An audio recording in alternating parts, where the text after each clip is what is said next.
One, two, we're live. Okay, thank you everybody for joining me and Gail. And we are here today to support small, medium businesses. We understand you guys are the heart and soul of our economy, backbone. So we wanted to take this opportunity. Both of us decided to collaborate because we have a passion to help small businesses in with COVID-19 crisis that all of us are dealing with. So we wanted to we decided to do these live sessions every day, weekday, so not on the weekend, Monday to Friday. Both of us are going to jump on LinkedIn Live, and we're going to be here to guide you guys through this. We want to support small, medium-sized businesses. We know you guys are being impacted greatly by COVID-19. So welcome my guest, Gil, and he's going to start off with introducing himself, and he will then give us some tips. Both of us are here to actually help small, medium businesses. So welcome, Gil. Thanks for having me. I really appreciate it, and I really appreciate the opportunity to try to help small and medium businesses. Like Gurpreet said, this is where our passion is. We know at this time it's very difficult for everyone, whereas small and medium businesses might not have the same resources and the same programs and the same professional training in place, helping them and helping their managers and leaders navigate the situation. So Gurpreet and I yesterday had a great long call talking about sort of how we can help out. So the first thing we wanted to do today was give people some tips, some high-level tips on what we think employees are looking for right now. Because the reality is that we're all in the same boat, and employees aren't looking for perfection from their managers. They're not looking for perfection from their leaders. They're looking for humanity. And the reality is that's actually my first tip is be human. Be more human than you've been. If you are the kind of person that has shut this off in the past, try to find a way when you're talking to people to demonstrate that you understand that we're all in this together. This is not something where we should be creating a divide between management and employees, but an understanding that we're all uncertain right now. There's a lot of uncertainty. Bring that humanity, bring that vulnerability when you're talking to people, because they'll appreciate that. Like I said, people aren't expecting perfection from you, but if they understand what you're going through as well, and that we're all going through it together, the decisions that you make will be a lot more understood. And speaking of understood, the second piece, and this is the most common one that everybody's saying right now, and cannot be stressed enough, is around communication. One of the key aspects about this right now is that there are two ways to communication. So the one side, which is around sharing information. This isn't the time for behind door meetings. This isn't the time to bring up decisions that seem to come from out of the blue, but this is the time to communicate and help people understand where your decisions are coming from, why you're making them. There are going to be a lot of difficult decisions that are going to be made over the next few weeks. And if people understand where they're coming from, they will be able to understand them a lot better. But on the other side, this is the time to start listening to people. This is the time to start asking the questions that you weren't necessarily asking before. Communication now isn't just getting on a Zoom call to ask how this project is going or how many calls you've made this morning. This is also a time to start to understand people and connecting with that first part of be human. Some people are sitting at home alone right now with no social interaction. Some people have numerous family members and they're finding it hard to find a space to get work done. Everybody is in a unique situation right now. Employee experience more than ever is individualized. We're not all coming to the same office. We're not all sharing the same resources. We all have a different experience right now, and managers and leaders would do well to try to talk to their people and understand that and understand what people are going through. So I agree with you when you said communication. I think during this time, it's so important for leaders to be visible, out there, communicating. I find when you're out in with your employees, communicating, and not sitting in your office and making decisions, employees really appreciate that. And communication also means communicating resources that are available to them. For example, a lot of companies may have employee assistance program, and this will be the time to educate your employees about it. Where can they get employee assistance program information? What does it entail? I found like a lot of companies have employee assistance program, but no employees actually know what it is, if it even exists, and what type of services they have under employee assistance program. So I think the communication needs to go a little bit deeper into even providing the resources to help employees through this difficult time. Even if you don't have employee assistance program, there's potential, a lot of things you can still do for your employees, guide them through all the resources even that are offered by government. So make a list of the resources that are available to employees even through the government programs that governments have actually initiated as well. And I agree with you when you said don't sit behind in your office and make decisions. I think the most important thing right now is to involve your employees before you take any steps and before you make any decisions. You need to involve them. They need to feel part of the team. And I think that's how you will be able to successfully navigate through this very difficult time. And plus, it's a huge change For happening. everyone. Yeah, and let's be real. A lot of people can't handle change, and this one's coming so fast. None of us had time to process actually what's really going on, and everybody has fears. So I think to have a clear, not even clear, but a good change process would be to communicate and involve your employees before you make decisions that are really going to impact them. Absolutely. One thing I also would add on the communication aspect is that there needs to be both one-on-one and group communication for managers. Managers need to be talking to their people directly to understand what's happening, but there also needs to continue having a connection. Still need to have meetings with the full team, having people talk, understand, bring their vulnerabilities, bring their humanity to that conversation, but an opportunity for everyone to still recognize that we're still all in this together, despite the fact that we're doing the right thing in social distancing. Yes, I agree. So how can a company, since you are an expert in employee experience, now how can companies right this moment build that experience during this crisis mode? So the first thing they need to do is they need to be intentional about it. Because the reality is that employee experience is happening to everybody at all times. And right now, it's a completely new world for a lot of organizations. The organizations that are suddenly remote, that have their processes and their practices built around being in the office, need to ask a lot of questions and understand, how do we recreate this experience that we were trying to build together in the office? How do we do it virtually? One of the things that I know organizations need to look at is around technology, because there is a lot of amazing technology right now out there. There are a lot of people using Zoom calls that they had never even video conferenced before. So there's a lot of great technology, but we need to make sure that we're building our human practices and our human processes around people and fitting the technology into that. In making sure that we understand when we make these decisions that we can't have the technology have the tail wag the dog, but we need to make sure that these processes that we were considering in terms of our communication are still human practices and not just up to whatever technology that we happen to have purchased. I like how you keep saying human, and I think it's so important right now to be human first before anything else.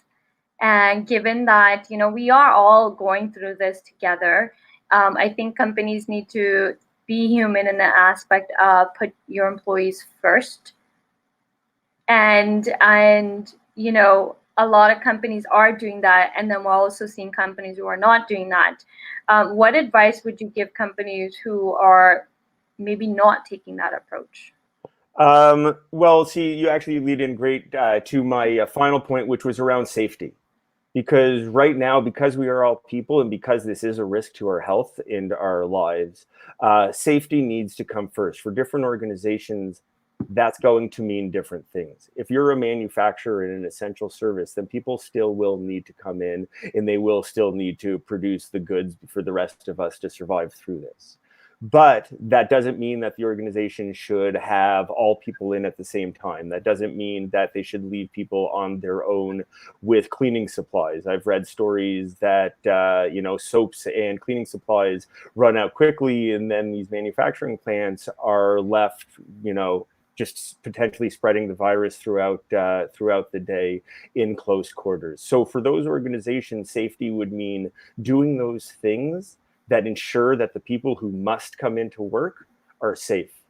But then there's also safety around, what about their people who work in offices who don't need to come in? I've read numerous and heard numerous stories where managers and executives expect their people to still come into the office on a day-to-day basis, even though they're perfectly capable of doing everything remotely. They have a company laptop, they have remote services.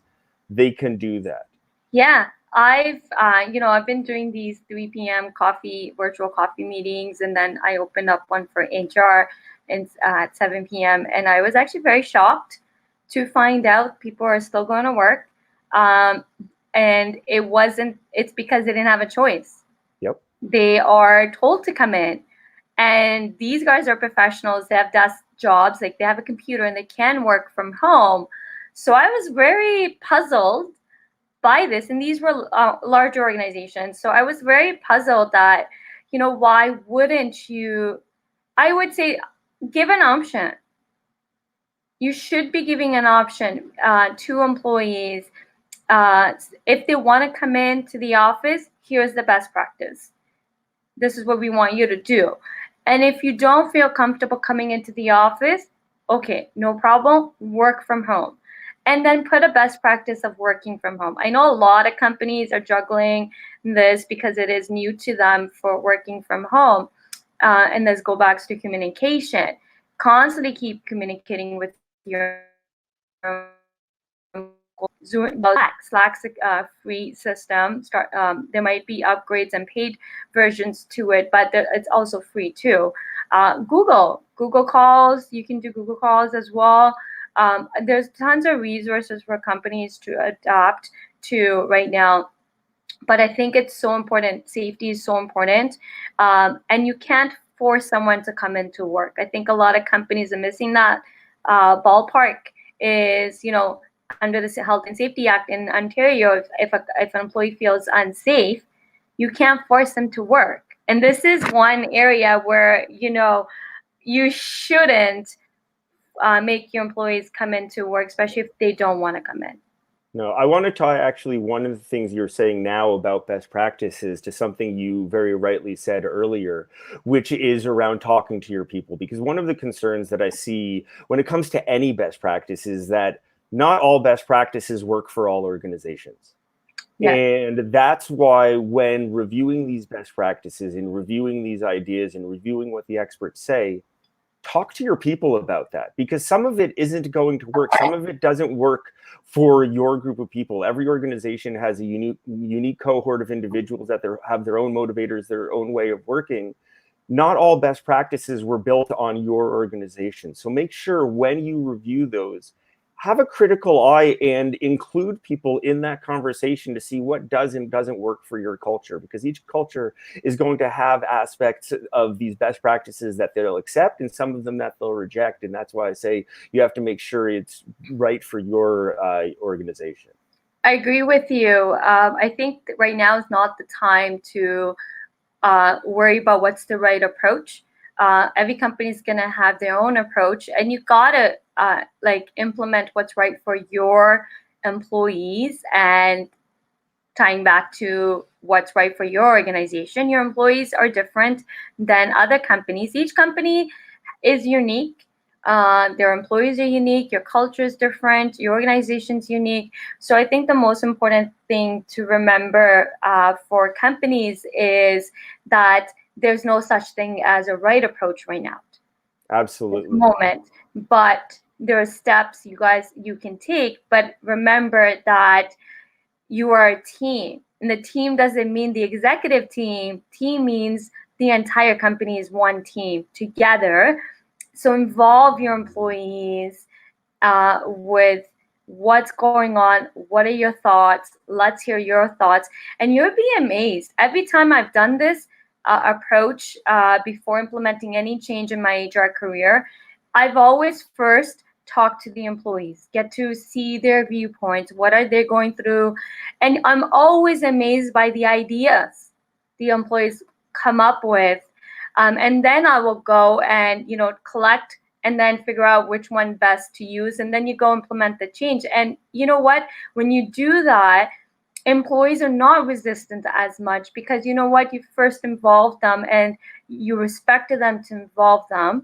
And they appreciate that. And then they are more willing to adapt to the change. And I think the most crucial part right now here is because we're moving so fast and we have to take so many steps so fast, that the best approach is communication and involve your employees in the decision making. You hit on a few different great points there when talking about talking to your employees and how you were saying how before you would implement any change, you would involve them in that. Because first of all, the first point you made was that they have great ideas.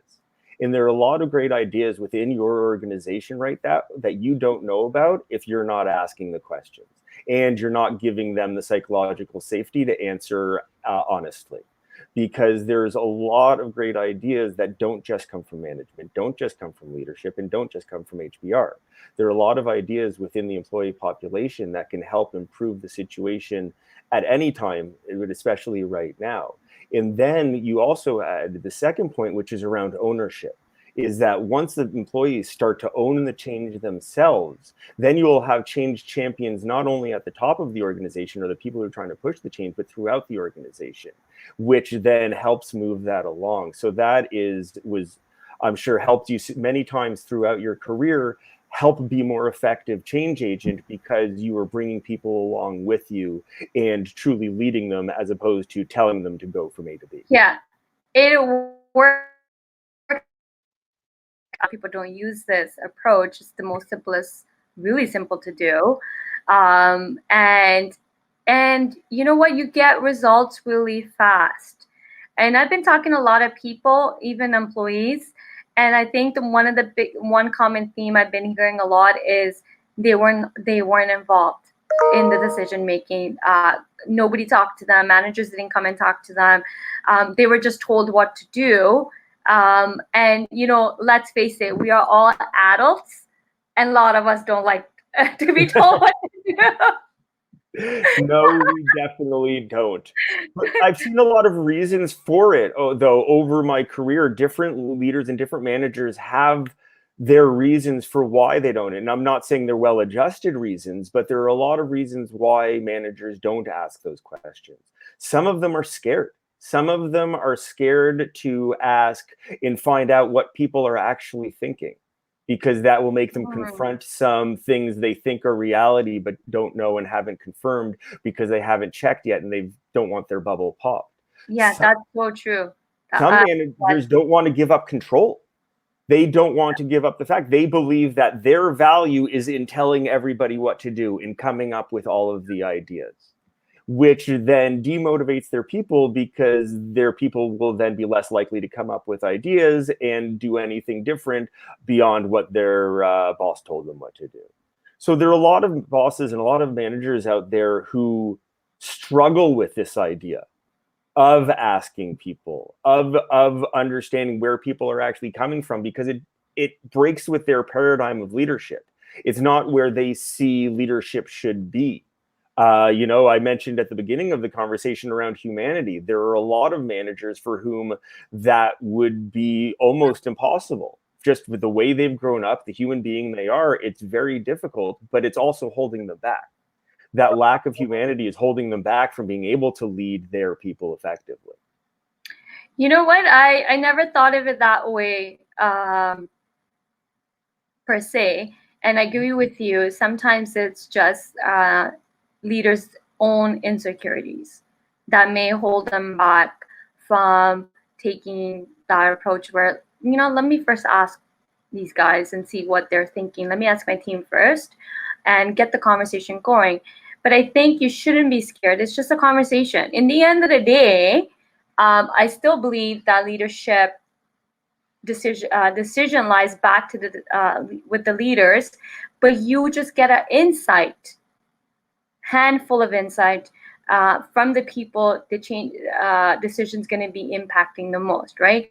And sometimes in our brains, in our head, decision sounds good, and we're thinking it's going to work out and it's going to be amazing. But when we go to implement it, then it's like, whoa, what happened, right? Like employees are resisting, fighting. So you can avoid that resistance. Again, resistance is a cost to the company. If the employees are going to resist the change, guess what? It's costing you even more now.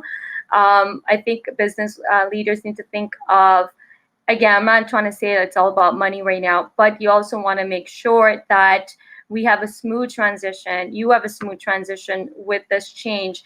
And right now, I think the best way to do that transition is to communicate. I forgot to mention, so I'm so sorry, guys. I forgot to mention that we are taking questions from business owners, or even if you're an employee in a tough situation, you can still ask us questions as well. So please take a moment if you have questions, because we have about 10 more minutes in this segment. So these segments will be a little bit shorter, 30 minutes. If they go a little bit over, not a problem. So if you have questions, please type them below in the comment box, and we will answer them. If you are not comfortable with doing this, you can either ping myself or Gil and send your questions through the inbox, and we will answer them. And we will be doing this, as I said, we will be doing this Monday to Friday, every day, 11 a.m. Eastern time. You can send us questions prior to the LinkedIn Live segment. And you can also send us topics you guys would like us to talk about. Maybe there's something your organization is struggling with and you want us to give you guidance and tips, and we will do that as well. So please feel free to ask us any questions. And Gil, do you have anything to add on to this? I did want to add one thing when we were talking about managers who are doing this communication who are uncomfortable with it. It is not easy. It is vital, but if it's something that you're not comfortable with it, take steps and make sure you're aligning expectations along the way. Because when it comes to communicating and asking employees their opinions, sometimes organizations will go to one of two extremes of either not listening, which then demotivates everyone, or listening to every small idea and overwhelming everyone with change. And the reality is that not just because an employee came up with an idea or has a concern, not everything is possible to be addressed. So it's important for managers to help their people understand that these conversations are help informing their decisions, but they can't just make every decision just because an employee wanted them to. It's very important that people understand that, because if they're starting to get into these conversations that they've never been into before, understand there is impact to the other person and how they are going to react to it. Yeah, very interesting about that is you can't always do everything the employees are suggesting. And this might be a little bit of an overwhelming process if you've never done it, where you're all of a sudden now doing it. But yes, I agree with you that you may not be able to implement everything your employees are saying, but you can go back and say, we loved all the ideas that everybody came up with, and here's the conclusions we've come up with. What we can do at this very moment is the following things. So thank them. I think my communication, I always tell the best way to communicate first is you start with something positive.